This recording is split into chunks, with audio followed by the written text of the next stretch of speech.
ॐ हौं जूं सः ॐ भूर्भुवः स्वः।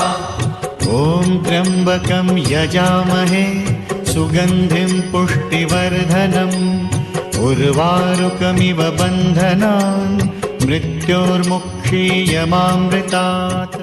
नमस्कार साथियों, मैं आचार्य मित्र उस्मान आपका स्वागत करता हूँ मेरे इस वीडियो चैनल जिसका नाम है ज्योतिष दृष्टि। मित्रों, आपका पार स्नेह देख करके मन गदगद हो जाता है और जो भी मैं विचार विमर्श आपके समक्ष रखता हूँ उनको आप बड़े ध्यान से सुनते हो और करते हो तो बड़ा लाभ की प्राप्ति होती है। आजकल की जैसा समय चल रहा है, कहा गया है कि हमारी आयु निरंतर नहीं है। एक शब्द कहा गया है कि यदि वायु को रोकना चाहो तो रोक सकते हो, जल को रोकना चाहो तो उसके ऊपर बांध बना सकते हो और हर प्रकार की चीजों को रोक सकते हो, लेकिन बीता हुआ कल हम दोबारा नहीं ला सकते। इसलिए आज करे सो अब कर, कल करे सो आज कर, आज करे सो अब, पल में प्रलय होएगी बहुरी करेगा कब। इस विचारधारा को यदि अपने जीवन में आप तार लेते हो तो आपका कोई भी कार्य रुकता नहीं, निर्विघ्न संपन्न होता जाता है। निराश मत होइए। जीवन के अंदर अनेक प्रकार की परिस्थितियां आती है, लेकिन मनुष्य उन परिस्थितियों को अपने विचार शक्ति से, अपनी कर्म शक्ति से आगे लेकर के चला जाता है। प्लान आप बनाते हो, कई बार प्लान सक्सेस होते हैं, कई बार प्लान सक्सेस नहीं हो पाते हैं, तो निराश मत होइए। जीवन के अंदर निराशा को कभी अपने ऊपर हावी मत होने दो, तो निरंतर आपका जीवन सुखदायक रहेगा। एक चीज का ध्यान रखना कि जो परमात्मा ने आपके लिए नियत किया है वो आपको अवश्य मिलेगा, और जब वो मिलेगा तो आपको इतनी सफलता प्राप्त होगी, इतनी खुशी होगी, इतना आनंद आएगा कि आप अपने जीवन के उस पुराने जो बीता हुआ कल, जो भी आपके साथ अच्छा या बुरा बीता, उसको भूल जाओगे।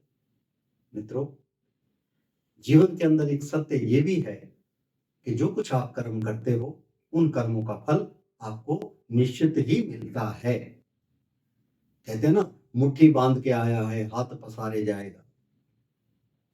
आप जब गर्भ में मां के आए तो आपकी मुट्ठियां दोनों बंद हुई, लेकिन जब संसार को छोड़ करके जाओगे दोनों हाथ खाली रहे।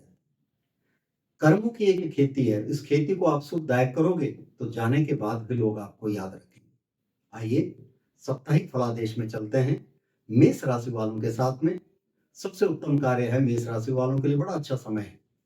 धन ऐश्वर्य की वृद्धि होगी, मित्रों से सहयोग मिलेगा, मान सम्मान बढ़ेगा और परिवार में सुख आनंद मिलेगा। वृष राशि वालों के लिए यह समय अति लाभकारी है। धन ऐश्वर्य मान सम्मान अनेक प्रकार की सफलता आपके चरण चूमेगी। गृहस्थ जीवन भी बड़ा सुखदायक रहेगा। मिथुन राशि वालों के लिए यह समय थोड़ा कष्टकारी चल रहा है। काल कालांतर में जो व्याधि आपको पीछे उसमें लगी, उस व्याधि का निदान तो मिल गया, लेकिन अभी भी शारीरिक रूप से आप पूर्ण परिपूर्ण नहीं हुए, तो कोई न कोई कष्ट आपको घेरे हुए। उन कष्ट के निदान के लिए आपने गणेश जी की उपासना करनी है। भगवान गणेश जी का ध्यान करने से आपके कष्टों का निवारण होता चला जाएगा।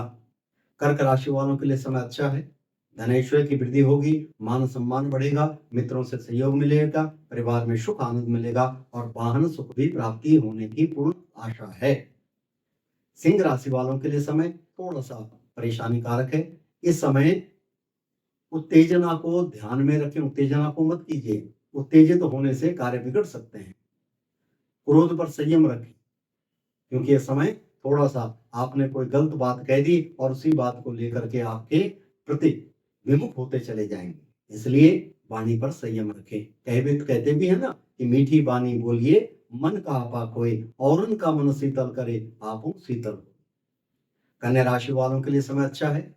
धन ऐश्वर्य की वृद्धि होगी, मान सम्मान बढ़ेगा और रोजगार में उन्नति कारक रहेगा। विद्यार्थियों के लिए समय बहुत अच्छा है, मन चित्त सब प्रसन्न रहेगा। तुला राशि वालों के लिए भी समय ठीक चल रहा है। वाहन का सुख मिलेगा, मित्रों से सहयोग मिलेगा, धनेश्वर की वृद्धि होगी, परिवार में सुख आनंद रहेगा और नई रूपरेखा बनने की संभावना है। वृश्चिक राशि वालों के लिए समय थोड़ा सा कष्टकारी, मन परेशान, व्यथित, शारीरिक कष्ट और मित्रों से असहयोग की भावना बनी रहेगी। धन कहीं रुका हुआ है, मिलने की संभावना बहुत कम है। टाइम लगेगा। धैर्य पूर्वक कार्य करोगे तो सफलता प्राप्त होगी। इस सप्ताह में करना क्या है? यदि करना चाहो, भगवान नारायण का ध्यान करें, भगवान नारायण की पूजा करें। ओम विष्णोराराढमसि विष्णोः संपत्रे स्थौ विष्णु सूर्यसि विष्णु धर्वो वशि वैष्णवमसि वैष्णवे त्वा या ओम शांताकारं भुजगशयनं पद्मनाभं सुरेशं विश्वाधारं गगनसदृशं मेघवर्णं शुभांगं लक्ष्मीकान्तं कमलनयनं योगविद्यानिगम्यं वन्दे विष्णुं भवभरणं सर्वलोकैकनाथं। भगवान नारायण का ध्यान करने से आपकी मनोकामनाएं पूर्ण होंगी। धनु राशि वालों के लिए समय अच्छा है।